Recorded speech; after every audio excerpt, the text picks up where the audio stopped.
Dari kelompok 2, yang pada kesempatan kali ini akan mempresentasikan tugas dari mata kuliah elektif ITVS, yang dimana kami akan mempresentasikan cemaran mikroplastik pada hewan laut dengan dosen pengampu Dr. Hewan Ida Andian Kusuma Dewi, MPSC.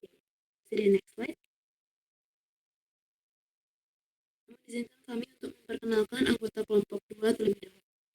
Anggota kelompok 2 dari atas Brigita Melia Rosalin dengan NIM akhir 028, lalu ada Komang Trisha Cahyani dengan NIM akhir 032, lalu ada Aura Citra Kurniawan dengan NIM akhir 033, berikutnya ada Wifa Novita Putri dengan NIM akhir 039, dan saya sendiri Sang Ibu Taurus Teningsi dengan NIM akhir 043. Untuk slide berikutnya akan dilanjutkan dan jelaskan rekan saya. Terima kasih.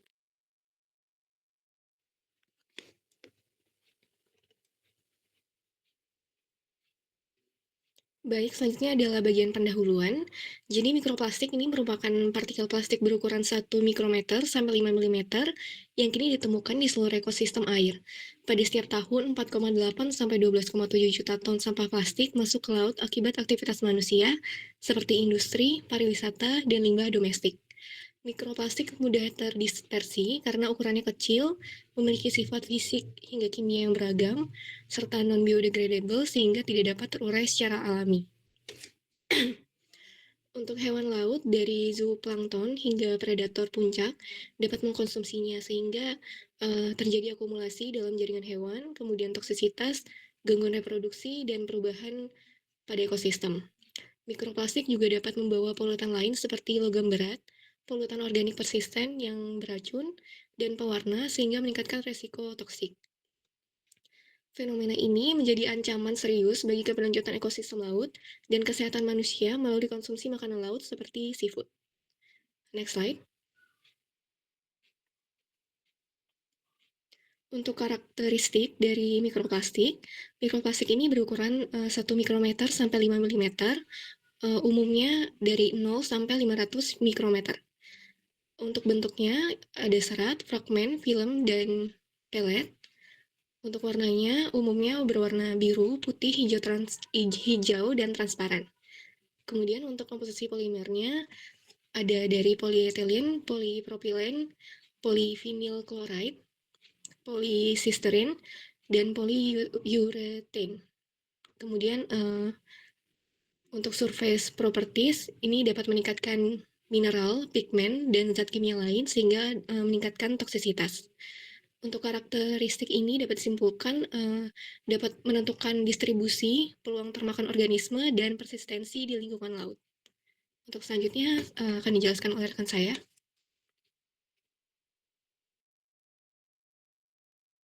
Baik, saya izin masuk. Pada slide ini saya akan menjelaskan tentang sumber mikroplastik yang ada di laut. Nah, menurut Paul et al. Tahun 2024, mikroplastik berasal dari dua kategori utama. Yang pertama ada primary mikroplastik dan secondary mikroplastik. Untuk primary mikroplastik adalah plastik berukuran kecil yang memang diproduksi langsung dalam ukuran mikro. Contohnya microbeads cosmetics, lalu ada serat sintetis dari tekstil serta pellets plastik industri. Lalu untuk secondary mikroplastik itu berasal dari pecahan plastik besar seperti kantong, botol, dan alat tangkap untuk ikan yang mengalami pelepukan akibat paparan dari sinar UV. Lalu beresiko ombak dan juga proses lingkungan lainnya. Kedua jenis mikroplastik ini masuk ke laut melalui berbagai jalur, seperti diantaranya melalui limbah domestik dan industri, serta aliran sungai hingga aktivitas perikanan dan pariwisata di wilayah pesisir.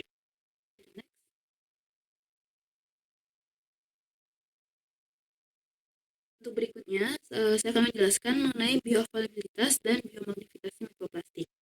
Mikroplastik sangatlah mudah masuk ke organisme laut karena ukurannya mirip dengan plankton. Warnanya menarik bagi ikan, ikan pemakan visual, dan densitasnya menentukan apakah ia berada di permukaan datar atau dasar laut. Hal ini membuat mikroplastik dapat tertelan melalui proses ingestion, filtrasi oleh organisme filter feeder, atau berpindah lewat alga plankton yang terketelan. Untuk biomagnifikasi terjadi ketika mikroplastik meningkat konsentrasinya pada setiap tingkat rantai makanan, dimulai dari plankton, kemudian dimakan ikan kecil dan terus menumpuk pada ikan besar sebagai predator. Penelitian menunjukkan bahwa mikroplastik juga ditemukan pada tuna, lumba-lumba, hingga paus. Pada akhirnya, mikroplastik itu dapat masuk ke manusia melalui konsumsi seafood, sehingga dapat menimbulkan risiko kesehatan yang penting untuk perhatikan. Untuk gambar di sebelah juga menunjukkan bahwa mikroplastik dalam rantai makanan di laut, yang ilustrasi tersebut menggambarkan bahwasanya mikroplastik yang terfermentasi dari plastik besar akan masuk ke dalam laut dan dimakan organisme kecil, lalu berpindah ke ikan yang lebih besar. Mungkin untuk slide selanjutnya berdasarkan saya. Terima kasih. Baik, selanjutnya itu adalah dampak mikroplastik pada organisme laut. Seperti yang tadi sudah dijelaskan sekilas, jadi saya akan menjelaskan yang lebih rinci bagaimana mikroplastik itu mulai masuk ke rantai makanan atau tropik di laut dari tingkat yang paling bawah. Jadi mikroplastik ini dia pertama kali berinteraksi dengan algae dan fitoplankton, yaitu mikroorganisme dasar di rantai makanan di laut. Jadi partikel mikroplastik itu dapat menghambat fotosintesis sehingga dia melemahkan dasar rantai makanan di laut. Selanjutnya, zooplankton itu juga bisa menelan mikroplastik karena ukurannya menyerupai partikel makanan yang menyebabkan gangguan bagi asupan energi dan reproduksi zooplankton yang merupakan makanan ikan. Nah, organisme tingkat bawah ini kemudian menjadi pintu masuk mikroplastik ke dalam rantai makanan laut. Mikroplastik yang telah masuk ke tingkat rantai bawah itu kemudian ditransfer kepada tingkat yang lebih tinggi. Boleh next slide?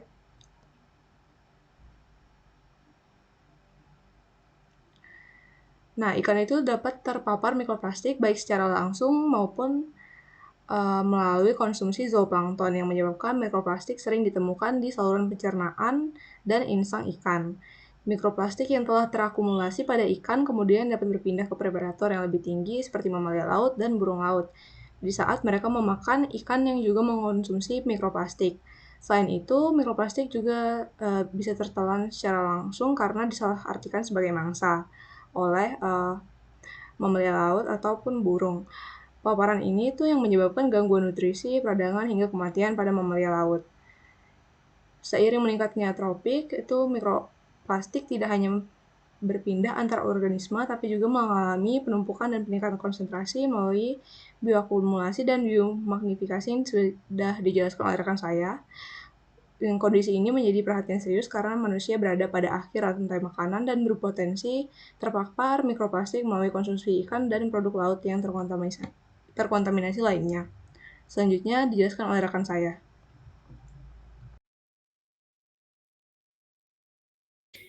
Baik, selanjutnya saya akan menjelaskan dua hal penting, yaitu dampak mikroplastik terhadap habitat ekologis dan juga metode kontrol yang dapat dilakukan untuk mengurangi polusinya. Jadi yang pertama itu dampak mikroplastik terhadap habitat. Yang pertama itu ada habitat pesisir. Jadi habitat pesisir ini menjadi daerah yang paling awal terpapar mikroplastik. Dan di wilayah seperti misalnya pantai, kemudian juga rawa asin, mikroplastik ini dapat mengganggu perkembangan organisme muda yang memanfaatkan area pesisir sebagai tempat tumbuh, dan akibatnya akan mengganggu kelangsungan hidup spesies pesisir dan keseimbangan ekosistem menjadi terganggu. Misalnya ada terumbu karang. Jadi pada terumbu karang sendiri, mikroplastik itu dapat menyebabkan kerusakan fisik pada jaringan-jaringan karang dan memicu infeksi serta bleaching. Nah, kerusakan ini berdampak besar karena terumbu karang sendiri merupakan habitat yang penting bagi berbagai organisme laut. Dan ketika karang rusak, itu banyak spesies lain yang ikut kehilangan tempat untuk berlindung dan juga mencari makan. Kemudian ada estuari. Jadi habitat estuari ini umumnya yang berada dekat dengan kawasan perkotaan dan juga industri memiliki tingkat paparan mikroplastik yang tinggi, mana mikroplastik ini dapat mengendap di sedimen dan juga mengganggu fungsi ekosistem, seperti misalnya filtrasi alami dan juga siklus nutrien. Nah, selain itu, estuari ini merupakan tempat pemijahan bagi berbagai jenis ikan, sehingga populasi mikroplastik itu dapat mengancam keberlanjutan populasi ikan. Bisa next slide? Baik, selanjutnya masuk ke metode kontrol dan pengelolaan mikroplastik. Jadi terdapat beberapa metode.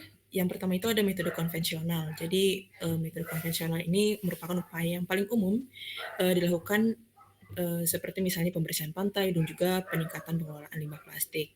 Namun metode ini seperti misalnya insinerasi dan juga landfill itu masih memiliki keterbatasan baik dari segi efisiensi maupun dampak lingkungan.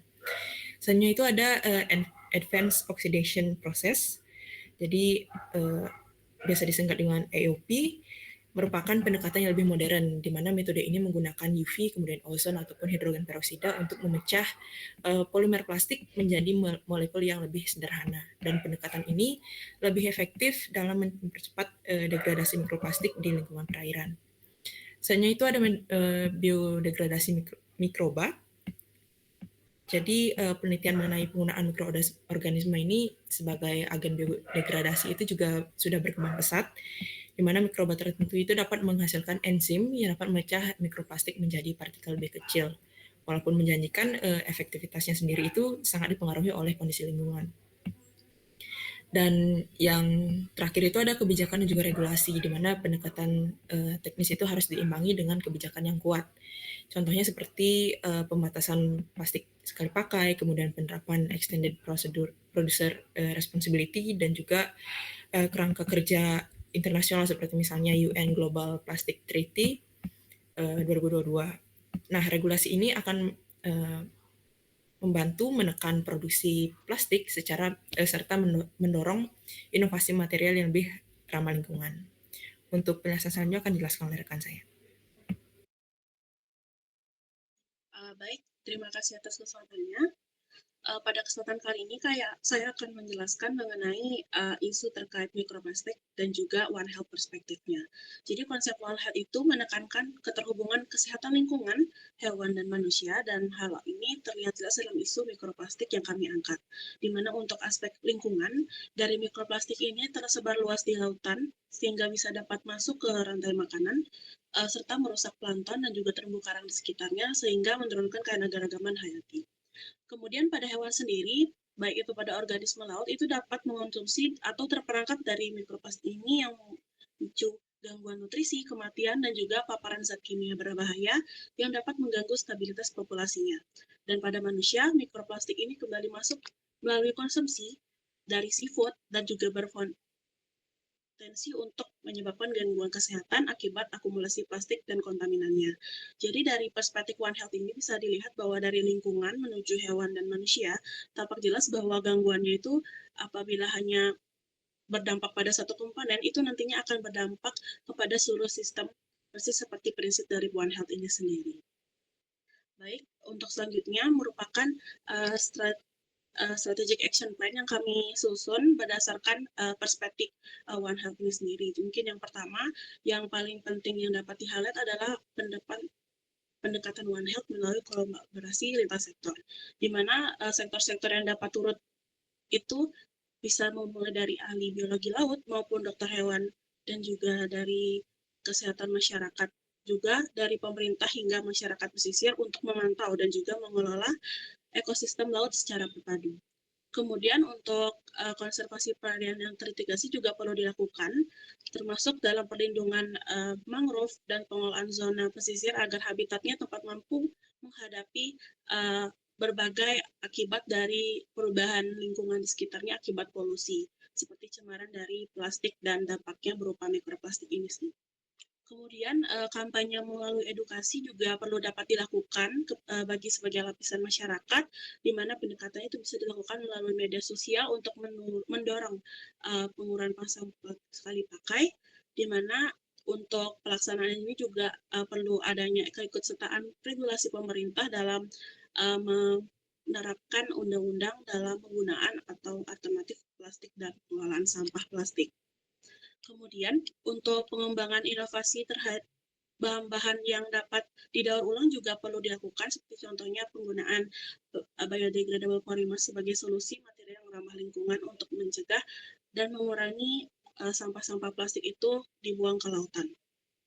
Kemudian terakhir, hal yang sangat penting juga tidak boleh dilewatkan, yaitu berupa monitoring ekosistem laut melalui pemantauan kualitas air, tingkat polusi, dan juga populasi biota laut untuk mendeteksi secara dini ancaman dari kerusakan yang disebabkan oleh sampah plastik ini sendiri. Dan dengan rencana aksi ini dari kita dapat mitigasi mikroplastik itu secara lebih komprehensif dan selaras dengan prinsip One Health dan juga konservasi ekosistem di perairan atau di lautan itu sendiri. Baik, untuk selanjutnya merupakan kesimpulan di mana cemaran mikroplastik di laut ini sendiri dapat menjadi ancaman besar bagi hewan, manusia dan juga ekosistem atau lingkungan, di mana ini sangat berkaitan dan dapat terakumulasi dalam rantai makanannya. Jadi dari mikroplastik ini itu dapat bersumber dari berbagai sumber dan juga menempuh banyak jalur sebelum akhirnya dia bisa mencapai lautan. Maka dari itu kita perlu memikirkan bagaimana penanganannya, dan dari penanganan ini sendiri itu tidak bisa dilakukan dengan satu strategi saja. Itu dibutuhkan pendekatan terpadu melalui pemantauan ekosistem, perlindungan habitat, dan juga pengendalian serta penguatan ketahanan dari ekosistem laut itu sendiri. Sehingga strategi yang dipandang paling efektif adalah dengan pendekatan One Health, di mana ini berupa kolaborasi lintas sektor berbasis One Health itu sendiri untuk melindungi lingkungan, hewan, dan manusia secara bersamaan.